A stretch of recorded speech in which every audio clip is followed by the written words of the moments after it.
कलाहांडी जिला गोलमुंडा ब्लॉक अध्यक्ष बिंदु महानंद नियारा कार्यकलाप जोगु गोलमुंडा ब्लॉक जनसाधारण हृदयर केन्द्र बिंदु होइछन्ति। विभिन्न समय गरीब जनसाधारण मानकु सहयोगर हाथ बढ़ाइबा सहित विभिन्न समस्यार समाधान करिसेंति। एही किछि दिनर शीत लहरी देखि ब्लॉक अध्यक्ष बिंदु महानंदा गाँ बुली 10,000 रु अधिक शीत वस्त्र कंबल बंटन करिसेंति। गोलमुंडा ब्लॉक 28 पंचायतर वृद्ध वृद्धांठारू आरंभ करी निरीह लोकमानकु शीत वस्त्र बंटन करा जायछि। तांकर विभिन्न प्रकारर महान्यता पाई विभिन्न अनुष्ठान तरफरु संबोधित मध्य होइछन्ति।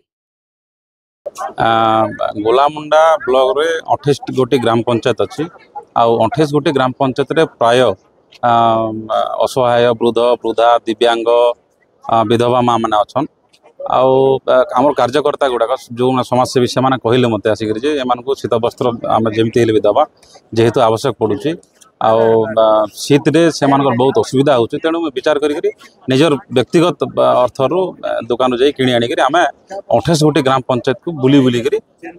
जो मैंने योग्य कमल पाइबा कथा से कमल आम प्रदान करुचु एवं बहुत खुशी अच्छा कमल पाइक असहाय वृद्ध वृद्धा दिव्यांग विधवा माँ मैंने मत खुशी लगुच कि जहाँ गोटे सेवा कर मत गोटे सौभाग्य मिलला नहीं आम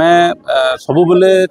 मुझे गोटे ब्लॉक अध्यक्ष अच्छी सबु बेले गोलामुंडा ब्लॉक रो जनता सेवा कर समस्त कथा प्रत्येक दिन मु गोटे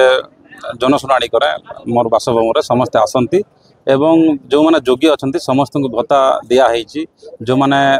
घर पाइबा कथा प्रधानमंत्री आवास योजना सेटा भी दिखाई आपणकर नूतन सरकार जिते बेले गठन है मोहन माझी सरकार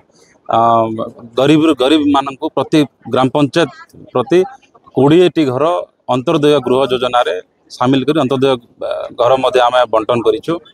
एवं आपणकर जो मैंने जमी मरामती पाइबा कथा जो मैंने आपणकर गाई गुआल पाइबा कथा छेली गुआल पाइबा कथा समस्त को दि जाऊँगी एवं जो मैंने योग्य भत्ता पाइबा कथा से आवेदन कर नूतन सरकार मोहन माझी सरकार मोदी सरकार कम दिन भितर नूतन भत्ता निश्चित भाव में अप्रूव देवे। कलाहांडी जिला प्रतिनिधि मनोज कुमार सिंह रिपोर्ट स्वतंत्र ओडिशा लाइव।